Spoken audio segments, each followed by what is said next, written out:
Hi all, welcome back to my channel. நம்மளுடைய மக்கள் சேவை மக்கள் பாதை சேனலை ஃபர்ஸ்ட் டைம் பார்க்குறீங்கன்னா அப்போ மறக்காமல் சப்ஸ்கிரைப் பண்ணிக்கோங்க. கூடவே பெல் ஐக்கானையும் கிளிக் பண்ணிக்கோங்க. இன்றைக்கி நம்ம வீடியோவில் செம்மையாக சூப்பரான அண்ட் டிஃப்ரெண்ட்டான பொட்டேட்டோ வச்சு கஜிரா எப்படி செய்கிறதுன்னு தான் பார்க்க போகிறோம். இது ரொம்ப டேஸ்ட்டாக இருக்கும், யூனிக்காக இருக்கும். கண்டிப்பாக வீட்டில் ட்ரை பண்ணி பாருங்கள். இப்போ எப்படி செய்கிறதுன்னு பார்க்கலாம். ஃபஸ்ட்டு நான் 3 உருளைக்கிழங்க வேக வச்சு எடுத்துக்கிறேன். வேக வச்சு எடுத்ததுக்கு பிறகு ஒரு ஜாரில் 7 ஸ்பூன் சர்க்கரை சேர்த்துக்கிறேன். 7 ஸ்பூன் சர்க்கரை சேர்த்துட்டு நல்லா பவுடராக இதை மிக்சியில் அரைச்சி எடுத்துக்கலாம். இப்போ நல்லா சர்க்கரையை பவுடர் பண்ணியாச்சு. அதுக்கப்புறமா நான் 4 ஸ்பூன் அரிசி மாவு எடுத்திருக்கேன், 2 பிஞ்சு சோடா மாவு எடுத்திருக்கேன். அதுக்கப்புறமா இந்த உருளைக்கிழங்க கையிலேயே நல்லா மசிச்சு விட்டுக்கலாம். ஒரு கட்டி கூட இல்லாமல் நல்லா மசிச்சிடலாம்.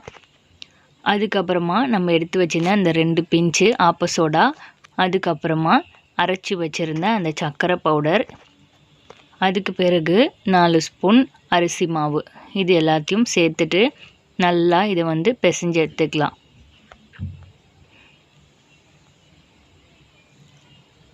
இது நல்லா சப்பாத்தி மாவு மாதிரி அழகாக வரும்.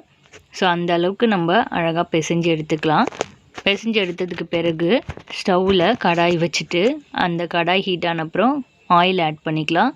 ஆயில் ஆட் பண்ணிவிட்டு அதுவும் ஹீட் ஆன அப்புறம் low flame to medium flame, லோவுக்கு கொஞ்சம் கூட வச்சுக்கலாம். வச்சுட்டு எண்ணெய் காஞ்சதுக்கு பிறகு நம்ம இந்த மாவை இந்த மாதிரி நம்ம விருப்பப்பட்ட ஷேப்பில் பண்ணிக்கலாம். நம்ம கையிலேயே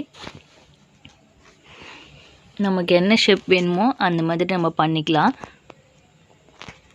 பண்ணிவிட்டு இதை ஆயிலில் போட்டு ஃப்ரை பண்ணி எடுத்துக்கலாம். ஃப்ளேம் லோ டு மீடியமில் தான் இருக்கணும், ஹையில் வச்சு பொரிக்காதீங்க. ஹையில் வச்சு பொரிச்சோன்னா உடனே பிளாக் ஆகிடும், உள்ளே வேகாது. ஸோ இந்த மாதிரி லோ டு மீடியம் ஃப்ளேமில் வச்சு நல்லா இதை பொரிச்சு எடுத்துக்கலாம். இது ரொம்ப டேஸ்ட்டாக இருக்கும், டிஃப்ரெண்ட்டாக இருக்கும். பொட்டேட்டோவில் இப்படி இந்த மாதிரி யாருமே செஞ்சு சாப்பிட்ருக்க மாட்டாங்க. ஸோ கண்டிப்பாக வீட்டில் ட்ரை பண்ணி பாருங்கள், ரொம்ப சூப்பராக இருக்கும். ஸோ இப்போ பாருங்கள், நல்லா கோல்டன் ப்ரௌன் ஆகிடுச்சு. இந்த ஸ்டேஜில் நம்ம எடுத்துடலாம். இதை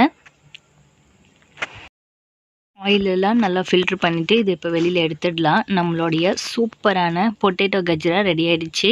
நீங்களும் இந்த வீட்டில் கண்டிப்பாக ட்ரை பண்ணி பாருங்கள். நம்ம வீடியோ பிடிச்சிருந்துன்னா மறக்காமல் லைக் பண்ணிவிடுங்க. நம்ம சேனலையும் மறக்காமல் சப்ஸ்கிரைப் பண்ணிவிடுங்க. கூடவே பெல் ஐக்கானையும் கிளிக் பண்ணிவிடுங்க. தேங்க்யூ ஃபார் வாட்சிங்.